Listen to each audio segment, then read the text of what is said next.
Homelessness is worsening over time. If you don't have a home, you really can't focus on other parts of your life. Our children are our future because we are the present. You're one really bad day away from being homeless. Folks that you walk past on the street, they're somebody's family member. Housing, education, people. Those are game changers. We have the money, the intellect, the passion. We can do this. Hi, my name is Hannon, and I'm the host of The Bells I Hear, an audio and video podcast that aims to raise awareness about the homelessness crisis in New York City and the complexity surrounding the issue. Thanks so much for tuning in. Today we have Louise Carroll joining us. She has spent almost 20 years working on affordable housing in both the public and private sectors. She is the former Housing Preservation and Development Commissioner and chair of the New York Housing Development Coordination, producing the largest plan to bring affordable homes to New Yorkers. She's now a partner at Cannon Law Firm and co-chair. Hi, Louise, and we're so happy to have you join us today. Thank you. Yeah, so, what has brought you to focus your career on housing in New York? It was an accident. It was a lucky accident. I had a political science and history degree undergrad. I also did an MBA and decided to go to law school. And when I decided to go to law school, what I really wanted to do was use my law degree do something good, work for a not-for-profit, work for government. So I started at the Administration for Children's Services, and I was a contract business attorney there. I went to work for the Conflicts of Interest Board. It is an organization that prosecutes public servants for violating the city's ethics laws. And then I realized that I missed transactions, and I saw an ad for a managing attorney at HPD in the tax credits, tax incentives, and zoning department.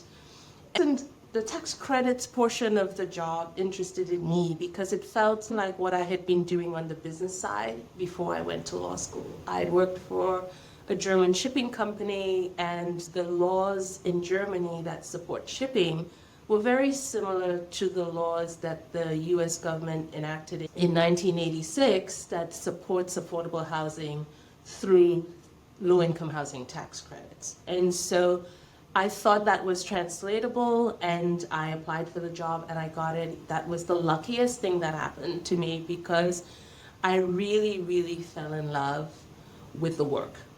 The ability to either create programs, change programs, or use existing programs to help produce housing for people who otherwise could not afford it was a very rewarding thing for me and a thing that really made me happy to go to work every day.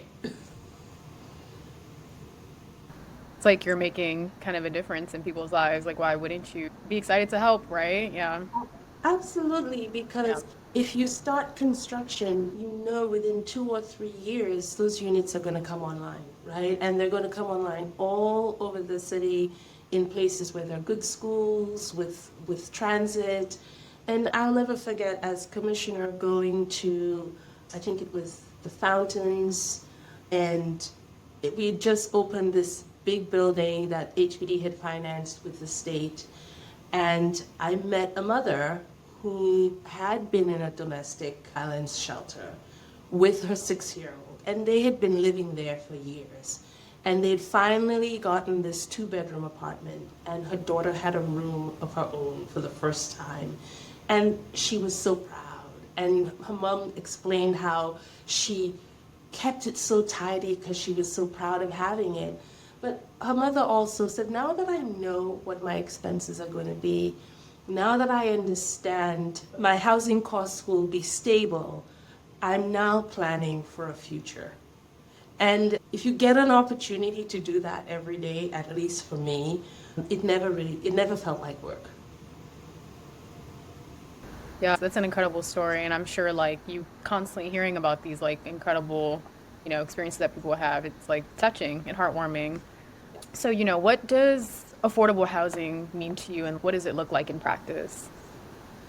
So, housing is affordable, the experts say, if you pay no more than 30% of your income in rent. And so, what affordable housing is can be, or what's needed can be different from state to state, from city to city. So in high-cost city like New York City, there are lots of people who have salaries that in other states would make it livable for them to afford their own housing, whereas in New York City, that salary doesn't go very far. And so you have people who are paying 50% of their income in rent, which doesn't leave enough revenue for food or for utilities or for transit, right? And so what affordable housing is providing housing for a range of incomes. People think affordable housing means the most poor, and that's true, right? There are a lot of people who make maybe $30,000 and they have a family of 4. And that would be very difficult in the city to afford housing and a lot of other things. But there are people who are making $200,000 and have a family of 4 that still wouldn't be able to afford housing as well as utilities, food, and clothing. So what affordable housing is to me is providing housing for a range of incomes, family types, household types, where they are able to pay no more than 30% of their income, maybe even 35% of their income in rent. And that leaves them enough income that they can live lives that are not stressed out. It also means providing sustainable, clean, livable housing that doesn't cause people health problems, right? Because your housing can make you sick. Your housing there can be mold, there can be toxic paints, there can be lead paint, there can be toxic materials, right? And so what affordable housing is not just the ability to pay for it, right? And the ability to have income left over for other things. It's also safe, right? It's safe, it's clean, it's livable, and it's built to the best standard that currently exist. I think it's interesting the way you broke it down, because there are a lot of factors to consider. Right? I think people just look at income, but it's like, wait, actually, how many people are living there? And then thinking about, your income is going towards other things to help provide for your family and transportation, like all these different things that cost money. And also, I think what you said about a comfortable, livable space. It's easy to say just like, yeah, let's give people housing, but it's like also what kind of housing. Obviously, it doesn't have to be special, spectacular, but like it should be at least a little bit comfortable. So yeah, I really like the way you broke it down. Yeah. And so I was the housing commissioner for the city of New York during the pandemic. And just thinking about how we were all at home and the whole family was at home, and realizing that if you didn't have Wi-Fi, you couldn't do remote work and you couldn't do remote school. So we had to rethink housing in that way to require that the Wi-Fi was part of the utilities provided. And there were dead spots in the city, right? And to be able to work with the mayor's office and with Verizon and all the different internet companies to say, no, actually, the city, there can't be dead spots, right? You have to be able to provide Wi-Fi to your tenants. And just thinking, if you live in a pandemic when everybody is home, do you have a rooftop bar? Do you have a community space? Right? Because the lived environment, the more of these little things that you can provide, helps with the lived environment. Yeah, it definitely contributes to well-being and I don't know, a sense of belonging for sure. I don't think people give enough attention to it. So yeah. So, what were some of your largest duties and initiatives during your time working as the New York HPD commissioner? Oh, wow. The pandemic gave us a lot of opportunities to do things. Yeah. One of the major things was advocating for rental subsidies on the federal level for people, because during the pandemic we found that people who were in the consulting sort of gig economy where you got a contract to work on a play or you got a contract to do certain things, those jobs dried up. If you were a bartender or if you were an actor or a singer, a lot of those jobs dried up. So working to get rental subsidies to help people bridge the gap was one of the major things, and we did get emergency vouchers from the federal government.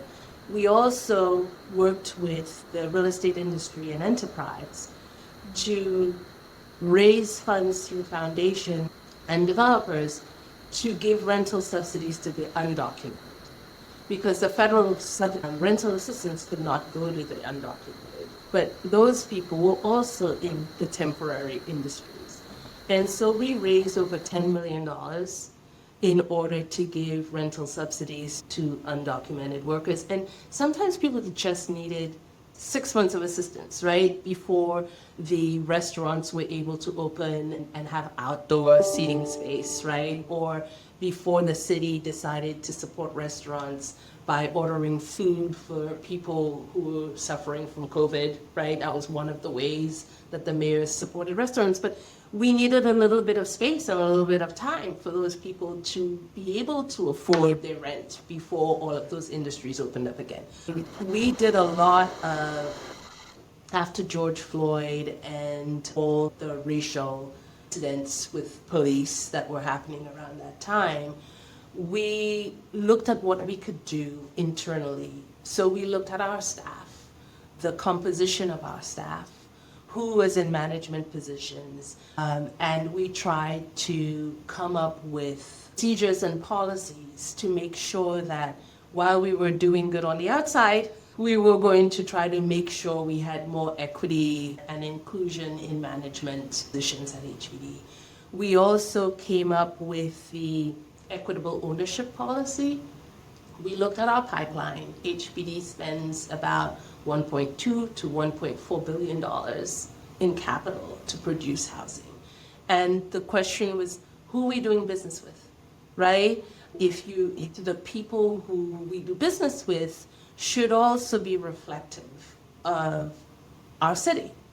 And so we came up with a policy that whenever the city puts land fees or puts requests for proposals for land to develop housing, that a private developer cannot apply unless they have a not-for-profit partner or an MWBE partner that has at least 25% of the ownership, the benefit interest in the project. And we did that to make sure that we were supporting women, we were supporting people of color, we were supporting not-for-profits, as well as supporting private developers from the money we were spending.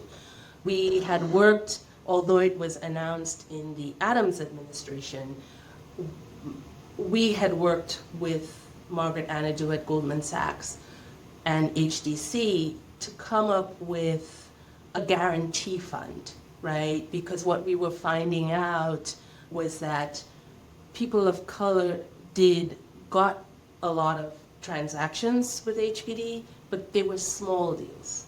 And the way developers make money is by getting a developer fee, which is a percentage of the total development cost. So if you have a small transaction, the total development cost is small. And if you get a fee for that, a percentage for that, you're not making enough to grow your business.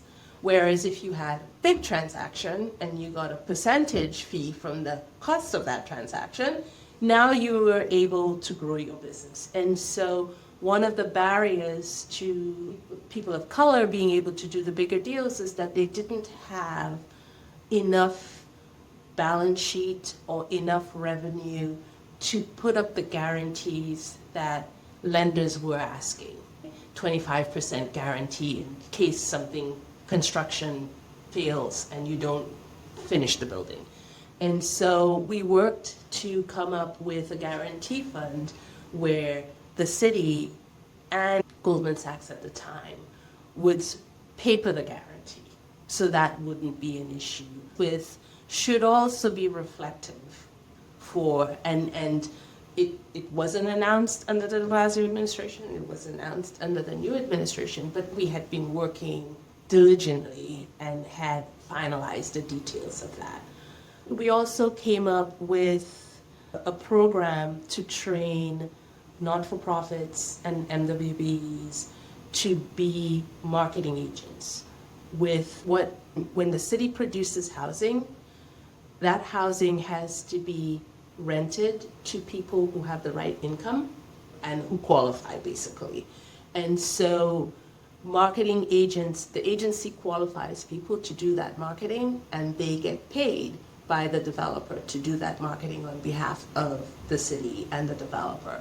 So we worked with Enterprise to put a training course together for not-for-profits and MWBEs to train them to do this work and then get qualified by the agency. And that way that would be a source of revenue and a new business angle for not-for-profits and MWBs, especially with the size of the pipeline.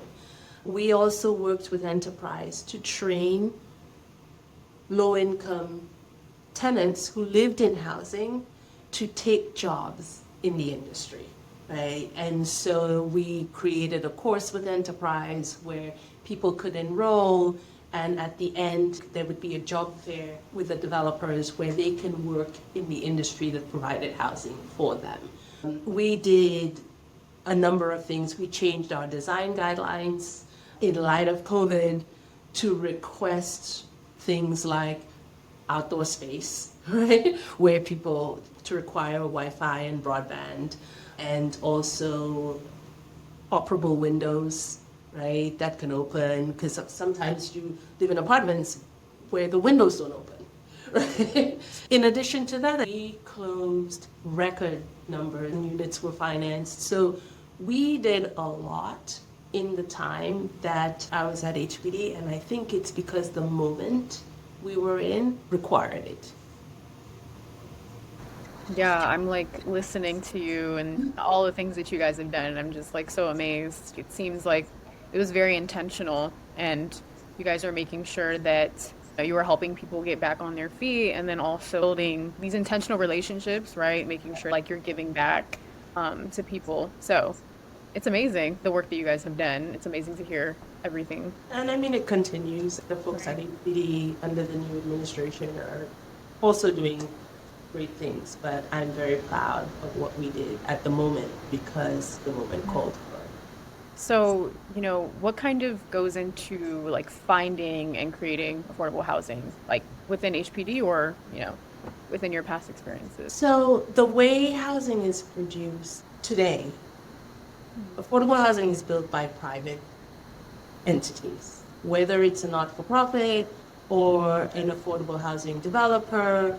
It's really a public-private partnership. It is really expensive in this city to build housing, and between the zoning laws and the Department of Buildings regulations, all the rules and regulations make building housing costly. Also, there's not enough land, right, in the city, so the cost of land, to purchase land, is very expensive.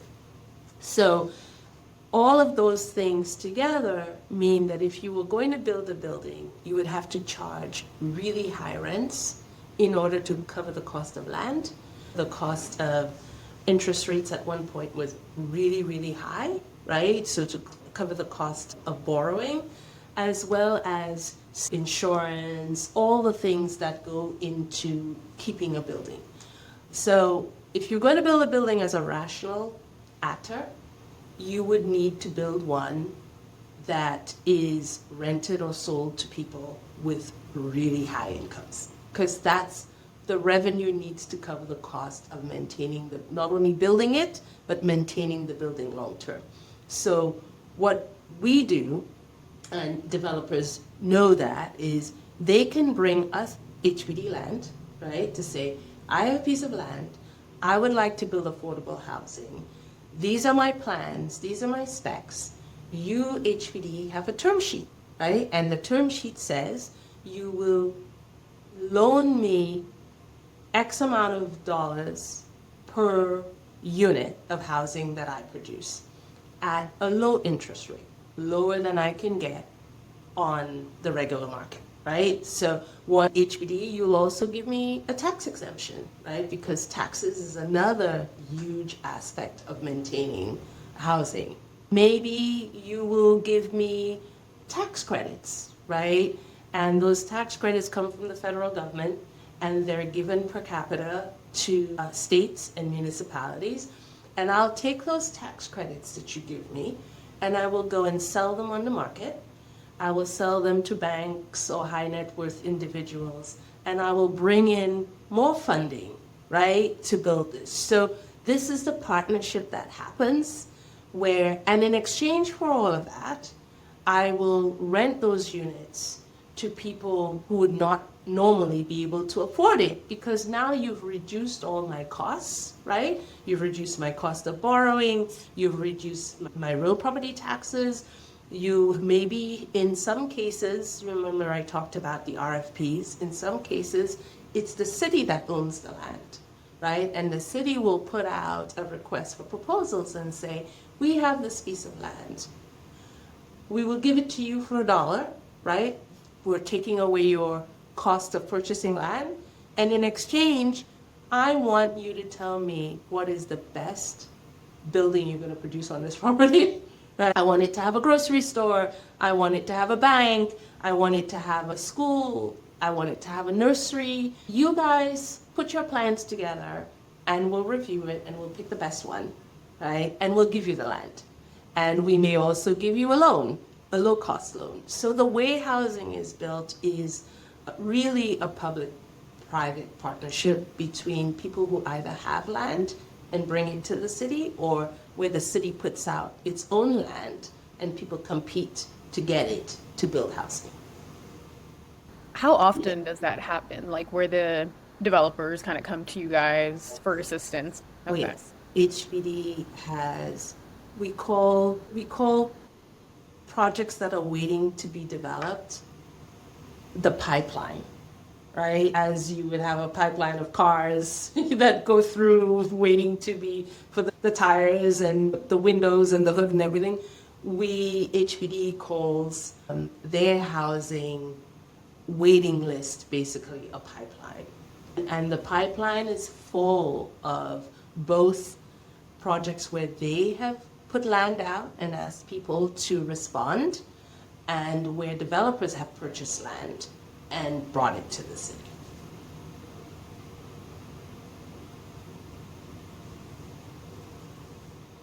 What differences have you noticed in the response to the housing crisis in public and private sectors? There was a time when interest rates were very low, maybe 3%, 4%.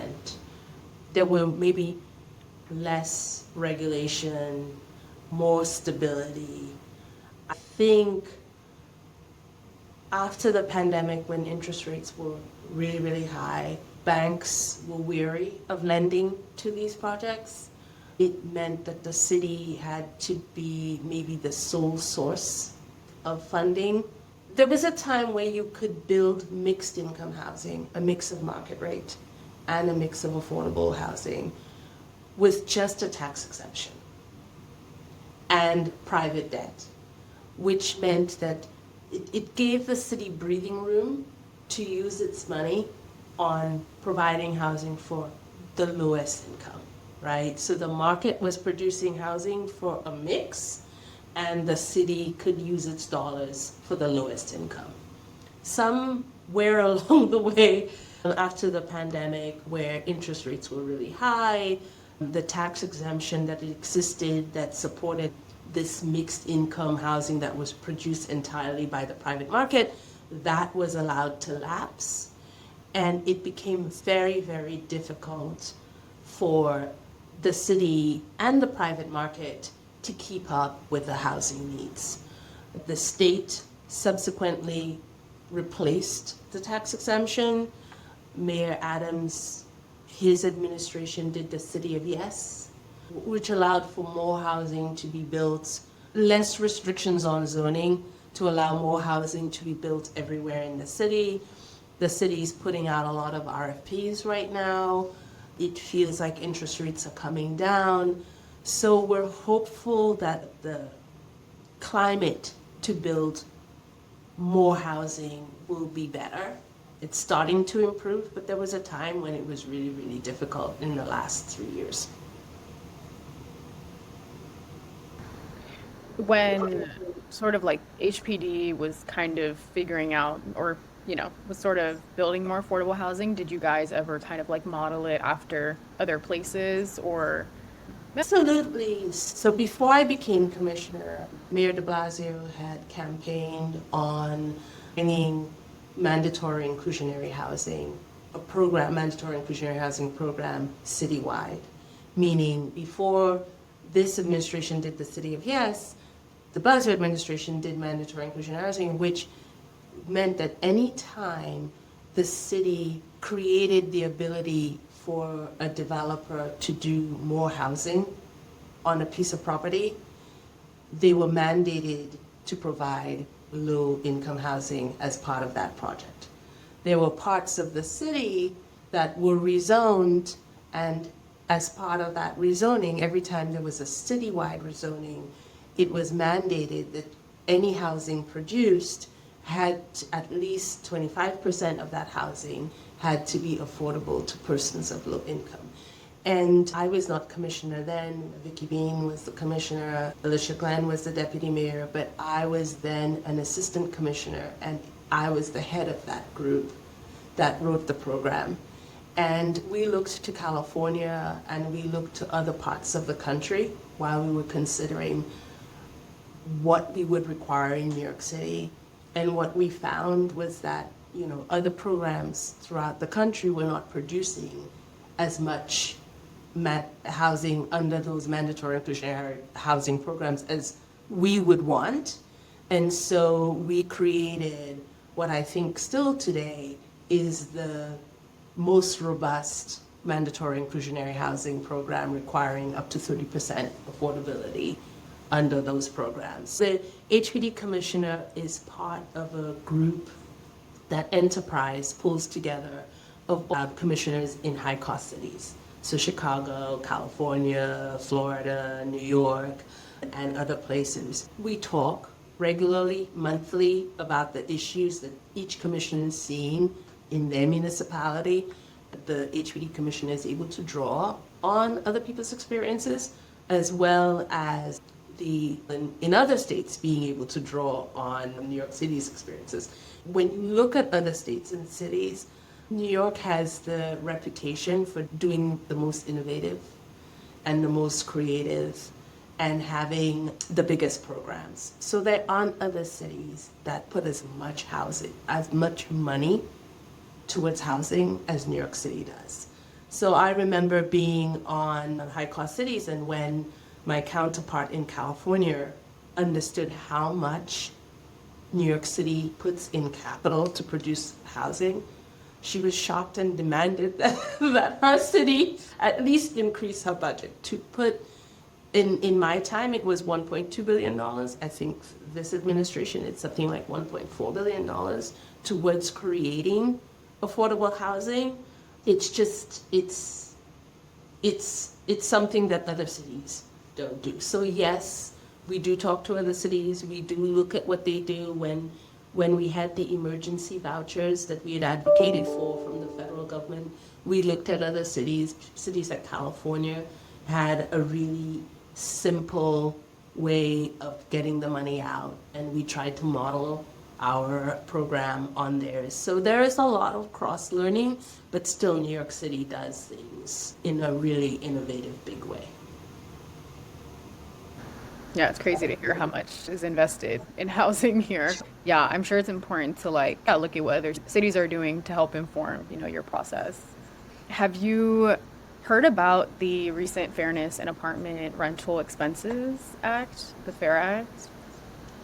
So if you can tell me a little bit. Yeah, I have. I think they are now starting to kind of put the responsibility of broker fees on landlords rather than tenants. Yes. And it took effect earlier this month. Yes. How do you think this will sort of change affordable housing or rentals in New York? So in terms of affordable housing, there shouldn't be broker fees in affordable housing. HPD and the state require housing to be marketed not only through their own portals, but there shouldn't be broker fees in any housing produced by the city or the state. Broker fees usually are charged in private housing on the market, and that doesn't mean that the market doesn't produce housing that is naturally affordable in certain areas. If the broker fees are on the landlord and not the tenant, they will find ways of passing the cost on to the tenant in terms of rent, if it is not a unit of housing that is produced with city subsidy or state subsidy. I think that it's a well-meaning bill, but I believe that landlords won't eat that cost. They will pass it on. Yeah, I can also totally see that happening, especially like adding it into rent. This is meant to kind of lift the burden off of tenants, but unfortunately loopholes will be found. But when it comes to a large city like New York, has a population of 8 million and counting, is dealing with a lot of issues. Has it become easier in recent years to fight for a budget or focus on housing in particular? Absolutely. So I started at HPD in 2006, and I finally left in the role of commissioner in 2021. I remembered when we were trying to sell mandatory inclusionary housing citywide, people were really, the NIMBYism was really strong.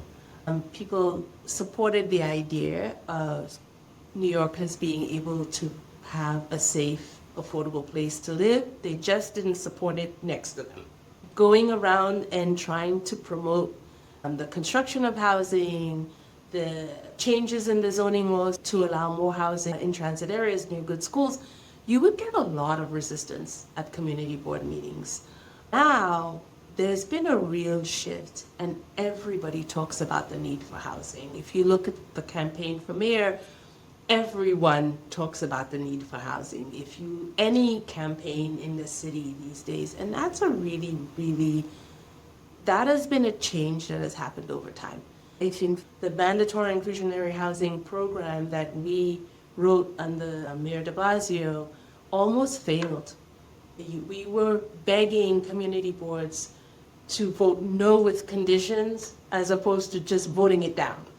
And eventually it succeeded. And to watch the city of Yes pass in the way that it did, that's just a real difference in people's understanding of what is needed and the urgency of the elected representatives in trying to provide for their constituents. Yeah, I mean, on that note, like, obviously New York City is in the midst of an affordable housing crisis. Like, I know you mentioned City of Yes. I guess, are there any more words of hope or anything to give, our audience hope about the future of affordable housing in New York City? Well, I think every public official, everybody who wants to hold office in the city is talking about the need for affordable housing. And they all have an affordable housing plan. And that is a big shift, right? And this is half the battle. It means that your representatives represent what people want, you hope, right? And so it seems that everybody understands that there is a need and that people support it. And so it will be reflected, I hope, in the budgets, right? It will continue to be reflected in laws that help support and not detract or make it harder or more expensive. Different people in the industry are sitting at the table, that they may have the right attitude to come out with a win when the developers and the council members and the mayor and HPD and the state, when all these players are participating in policy or developments, that I feel hopeful that they're all coming in with the same goal, which is to make sure that there's housing at the end of all of their discussions, even though they're coming at it from different perspectives, which has not always been the case. Yeah, exactly. The hope is that they will ultimately serve people and provide what people need.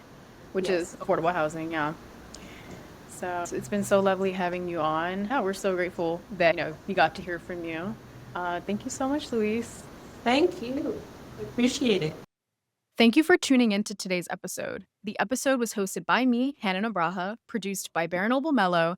The audio and video editing was done by Ilona Tuominen, and the music is courtesy of Diego Urquela.